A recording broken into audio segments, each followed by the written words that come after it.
back to my channel. So this is part 2 of my backyard garden bed refresh that I started doing this fall, and I just wanted to give you an update on what I am doing with the rest of this bed. So I have these plants that I dug out as I was getting rid of the ditch lilies. I think I have a couple of Jupiter's beard plants here. So this one, I think these are Jupiter's beard plants that I had in the ground, and I'm going to actually put these back together in one area.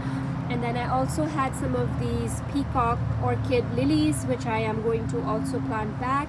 And I have 2 rocketman sage that I'm also going to put back in this border.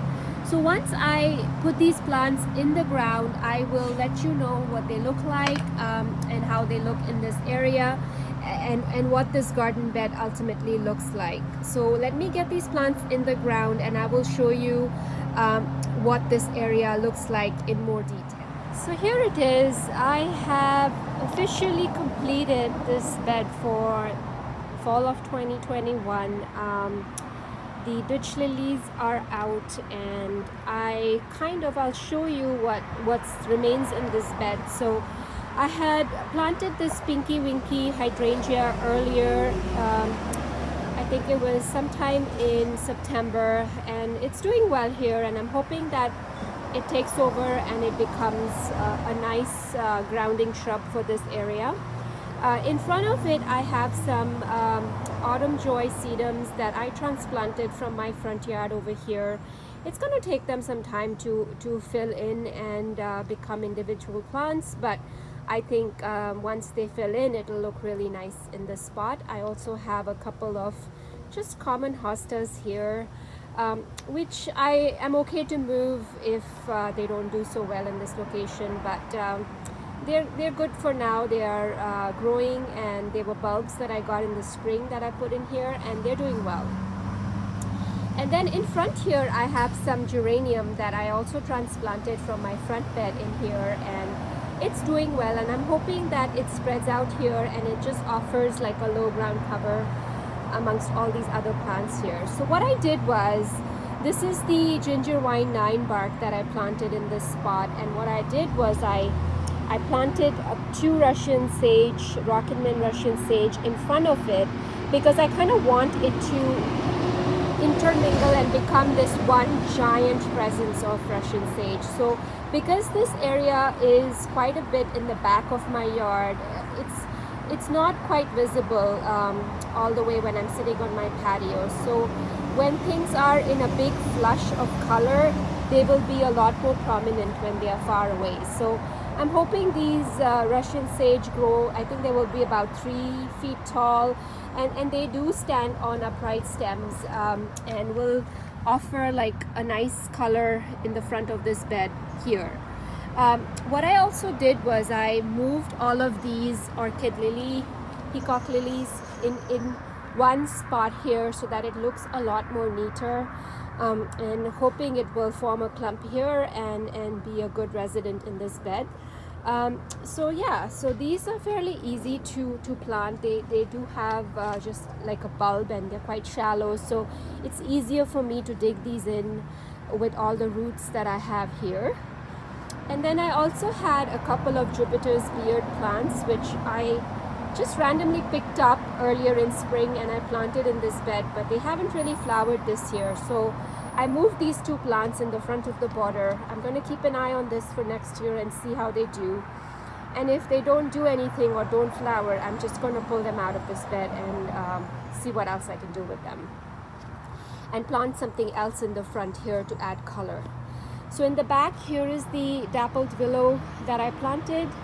And I will put a link in the description to the planting video, which was part 1 of this bed refresh, and you can see the thought process and how I was removing the ditch lilies from this area, and I'm trying to refresh this area a bit. So this part of the garden I didn't really touch too much. It has a mix of, sorry for the bright sunshine here today, it has a mix of cone flowers, and it has couple of obedient plants. It has a black-eyed Susan in the back there. So I'm just going to leave this patch as is, because I know with cone flowers they are going to spread out and self-seed and do their thing here. So it is something that I'm going to leave here the way it is. I also had a couple of small English daisy plants which I moved up front. They were somewhere tucked in the back there, which didn't really make sense because they would not be visible at all. So I moved them in the front. I'm excited to see what they do next year. I think these are something I started from seed this year, and they didn't really flower this year, so I'm hoping that they do something next year. And then I left the Solomon seal the way it was. I think it'll be a good plant to just leave in here.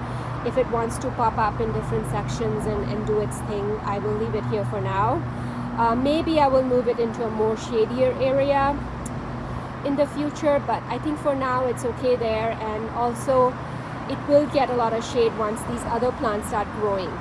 So I also have 2 native 9-bark shrubs that I planted here, and I will post a link to that video as well, where I was planting these native shrubs in this bed. And I also have an amber jubilee 9-bark planted here, which I also planted earlier this summer. And there is a lilac also, which is taking its sweet old time to grow, but it is slowly and surely growing here. I'm not fully in love with this plant here, but I will give it some time and see how it performs. As you can see, it is quite prone to powdery mildew, which I do not like that this plant is doing. I think lilacs are quite prone to it, so next year I might switch it and put something else here that offers more color and more interest in this spot. But for now, I'm going to leave it and see what it does next year.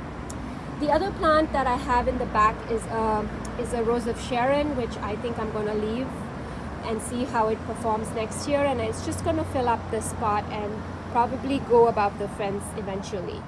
And then I also have a black lace elderberry in the center here. So I'm hoping to kind of have this grow in this spot and add like a nice hedge or cover in this spot. So these are all the plants that are part of this bed and garden refresh. I think I'm very happy with the way this looks, and it's really looking neat and clean. And like I said, the ditch lilies might be back next year. I will have to really keep an eye for that and dig them out as I see them. But for now, this bed looks all cleaned up and ready for next year.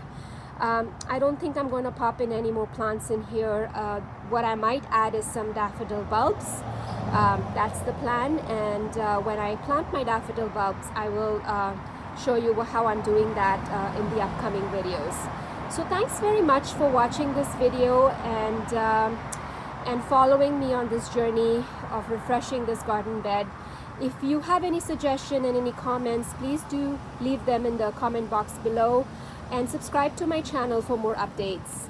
I hope everyone is having a wonderful day or night wherever you are in the world. Thank you so much.